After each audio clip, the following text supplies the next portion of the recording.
prostitute. One of the interesting things about this movie, the movie cast, was that Dennis Hill, right here, was an Austin police. And he was in the police department, and he's also a wonderful actor. He's kind of built like a, he's this kind of little shit-eating grin and real towhead blue eyes and stuff. He looked like he might be someone named Moon, and but he helped give us the cooperation of the police department wherever we shot.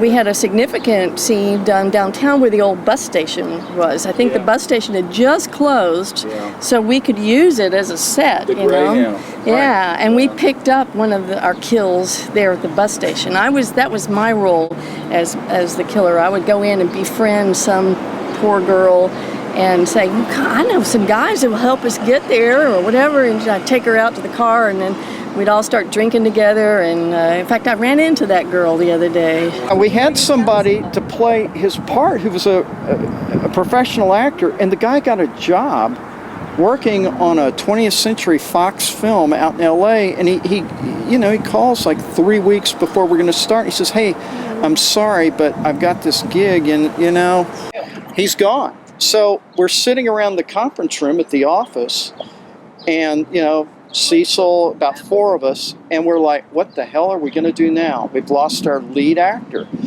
And at that moment, outside in the background is Bob in this 100-degree heat, his shirt's off. Oh, God. Which is a scary sight. and he's got 2 of these girls.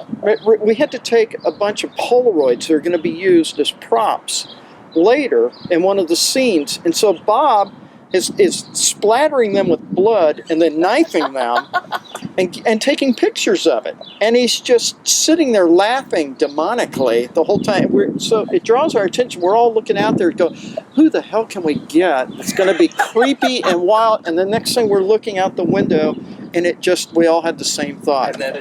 Let's go talk to Bob. Who just happened to be an acting major in college. Which we didn't know. He had gotten his college degree in drama, and I had no idea. And when I asked him if he'd like to play the part, he just about knocked me over. He was so thrilled with the thought of it. But he had to do double duty because he was still the art director. So it was quite a Herculean effort on his part to be both lead actor and in charge of the art department. And he did a great job. Shoot me, without hurting me. But he get caught up in the scene.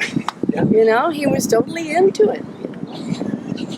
And he never screwed up. He always knew his lines. He always knew what was happening. Sidney, in all honesty, that wasn't so much Bob's fault. You should not keep laboring under the false premise that was Bob acting entirely on his own. We thought that it might look a little better if he pointed if we pulled right at my legs. Yeah. And it did. It did. Plus, you got some extra sound stuff. You mean going, ow, ow, ow. Yeah, no extra more sound stuff I recall, will be shot on this set. The extra sound stuff I remember, which we had to edit, was like, motherfucker!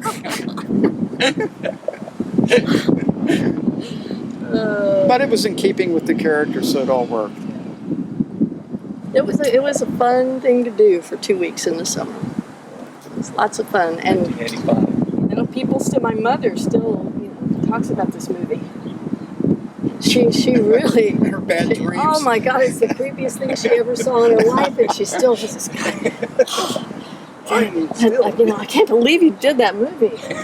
One other thing we can talk about is the fact how Bob contacted the Splatter magazine over in England.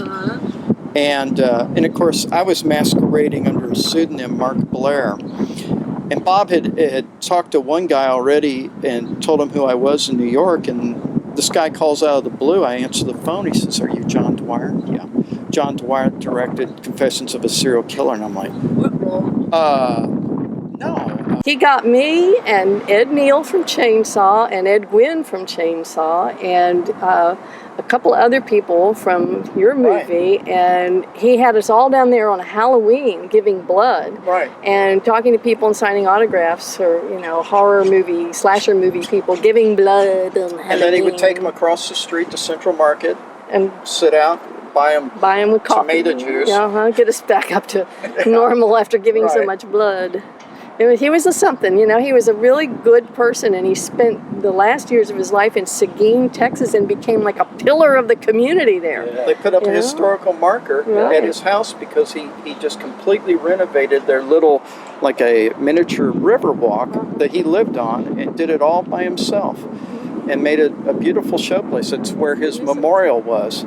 And we all sat out and marveled over just a spectacular sight he created there. That was one of the best memorials I've ever been to. So many great reminiscences. What I'll always remember is that we were all, there must have been at least 200 people there gathered, and it was an April day. It was beautiful, sun shining, it was balmy.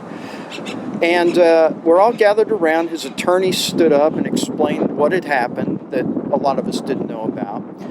And then at that point, he said, I'm sure you all would like to take turns saying something, but first we're going to have Mr. Burns, his father, say something. His father was with a walker, but he walks up to the microphone and with unfaltering language says, well, I just thank all of you for showing up. I'm just so amazed Bob has so many friends. And everyone seems to ask the same question, so I guess the first thing I'll address is, when was it that we first knew Bob was weird? And related the story of Bob in his bedroom at night at age 6, reading the women's magazines and comic books and cutting out the different characters and putting together little pastiches of what he thought they should look like. Yeah.